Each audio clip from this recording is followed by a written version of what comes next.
আজ আপনাদেরকে খুব সহজ রেসিপিতে নলেন গুড়ের হাতে মাখা সন্দেশ বানিয়ে দেখাবো। এটা এতটাই বেশি ফ্লেভারফুল আর এতটাই বেশি মজাদার হয় খেতে, একবার কাউকে খাওয়ালেই বারবার তৈরি করার রিকোয়েস্ট আপনার কাছে আসতেই থাকবে। নলেন গুড়ের মাখা সন্দেশ তৈরি করার জন্য প্রথমে চুলায় একটি প্যান বসিয়ে দিয়েছি। এরপর এখন এর মধ্যে দিয়ে দিব 1 লিটার পরিমাণ লিকুইড দুধ। এখন দুধটিকে খুব ভালোভাবে জাল করে বলক উঠিয়ে নিতে হবে। হালকা গরম করলে কিন্তু হবে না, একদম জাল করে বলক উঠিয়ে নিতে হবে। তো যখন দুধটা ফুটতে শুরু করেছে ওই পর্যায়ে আমি এর মধ্যে 2 টেবিল চামচ পরিমাণ ভিনেগার অ্যাড করে দিয়েছি। আর চাইলে আপনারা এখানে লেবুর রস অ্যাড করতে পারবেন, এটি স্কিপ হয়ে গেছে তাই বলে দিলাম। তবে ভিনেগার দিলে কিন্তু ছানার পরিমাণটা অনেকটা বেড়ে যায়, তাই চেষ্টা করবেন ভিনেগার দিয়ে ছানাগুলোকে কেটে নেওয়ার জন্য। তো যখনই দেখবেন এরকম করে ছানার পানি আলাদা হয়ে গেছে তখন এটাকে চুলা থেকে নামিয়ে নিতে হবে। চুলা থেকে নামিয়ে আমি একটি স্ট্রেনারের মধ্যে এটাকে নিয়ে নিচ্ছি। একটি স্ট্রেনারের মধ্যে নিয়ে এরপর এক্সট্রা পানিটাকে ভালো করে আমি ছড়িয়ে নিচ্ছি। পানিটাকে ছড়িয়ে নেওয়ার পর এখন আমি এটাকে একটি প্লেটের মধ্যে নিয়ে নিব।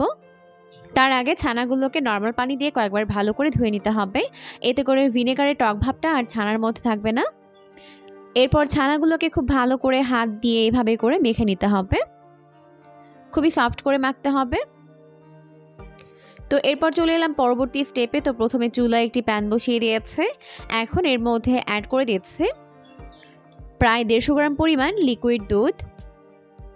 এখন এই দুধটাকে ভালোভাবে জাল করে নিব। আর এখানে আমি অ্যাড করে দিচ্ছি 2টা এলাচ। তবে অনেকেই আছেন যারা এলাচের ফ্লেভার পছন্দ করে না, তারা চাইলে বাদ দিতে পারবেন। এরপর খুব ভালোভাবে এটাকে জাল করে নিচ্ছে।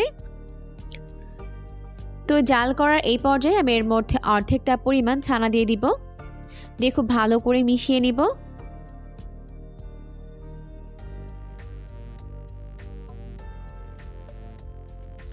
তো খুব ভালো করে মিশিয়ে নেওয়ার পর এখন এর মধ্যে অ্যাড করে দিচ্ছি 2 টেবিল চামচ পরিমাণ নলেন গুড়। আমি এখানে খেজুরের গুড়টাকে ব্যবহার করছি, আর খেজুরের গুড় দিয়ে এই মাখা সন্দেশটা বানালে খেতে কিন্তু দারুণ মজার হয়। আর এটার ফ্লেভারটা এত বেশি মজাদার হয় যে আপনি একবার বানালে বারবার বানিয়ে খেতে ইচ্ছে করবে, এতটাই বেশি মজাদার হয়। তো খুব ভালো করে আমি এটাকে মিশিয়ে নিচ্ছি। তো খুব ভালো করে মিশিয়ে নেওয়ার এই পর্যায়ে এর মধ্যে অ্যাড করে দিচ্ছি আরও 2 টেবিল চামচ পরিমাণ গুড়। আমি এখানে যে পাতলা গুড়টা হয় ওটাকে দিয়ে দিচ্ছি, আপনারা চাইলে দানাদার গুড়টাকেও দিতে পারবেন। তো আবারও খুব ভালো করে এটাকে মিশিয়ে নিচ্ছে। তো জাল করতে করতে যখন এটা এরকম অনেকটা ক্রিমি আর ঘন হয়ে যাবে তখন এর মধ্যে আমি বাকি ছানাগুলোকে দিয়ে দিব, দিয়ে আবারও খুব ভালো করে এটাকে মিশিয়ে নিচ্ছে। এই পর্যায়ে আরও 2 টেবিল চামচ পরিমাণ নলেন গুড় আমি অ্যাড করে দিয়েছি। তো সব কিছুকে খুব ভালো করে মিশিয়ে এরকম অনেকটা ক্রিমি করে নিতে হবে। আর এটাকে কিন্তু নাড়াচাড়া বন্ধ করা যাবে না, পুরোটা সময় ধরে এভাবে নাড়তে হবে।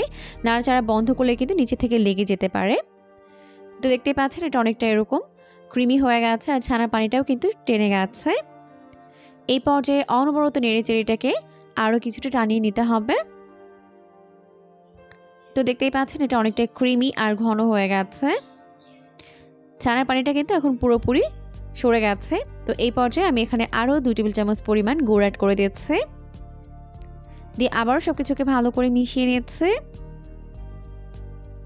তো এইভাবেই কিন্তু এটাকে বানিয়ে নিতে হবে। তো এখন এটা অনেকটা টাইট হয়ে গেছে, এই পর্যায়ে আমি এটাকে চুলা থেকে নামিয়ে নিব।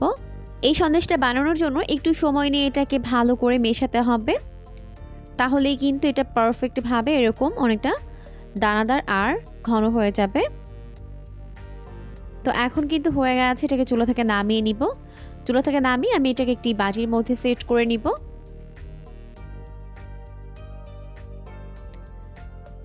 তো এটাকে আমি একটি বাটির মধ্যে সেট করে নিয়েছি। উপর থেকে কিছু কিশমিশ দিয়ে দিয়েছি। এটা অপশনাল, চাইলে দিতে পারেন, না চাইলে বাদ দিতে পারবেন।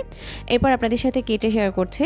এটা খেতে কিন্তু ভীষণ মজার হয়েছে। একবার বানিয়ে দেখবেন, বারবার তৈরি করে দেওয়ার জন্য রিকোয়েস্ট আসতেই থাকবে। এতটাই বেশি মজাদার হয় এই নলেন গুড়ের সন্দেশগুলো। অবশ্যই বাসায় ট্রাই করবেন। আরও এরকমই সমস্ত নতুন রেসিপি প্রতিদিন পেতে পেজটিকে ফলো দিয়ে রাখবেন আর চ্যানেলটিকে সাবস্ক্রাইব করে রাখবেন। পরবর্তী ভিডিও দেখার আমন্ত্রণ জানিয়ে বিদায় নিচ্ছে। সবাই অনেক বেশি ভালো থাকবেন। আল্লাহ হাফেজ।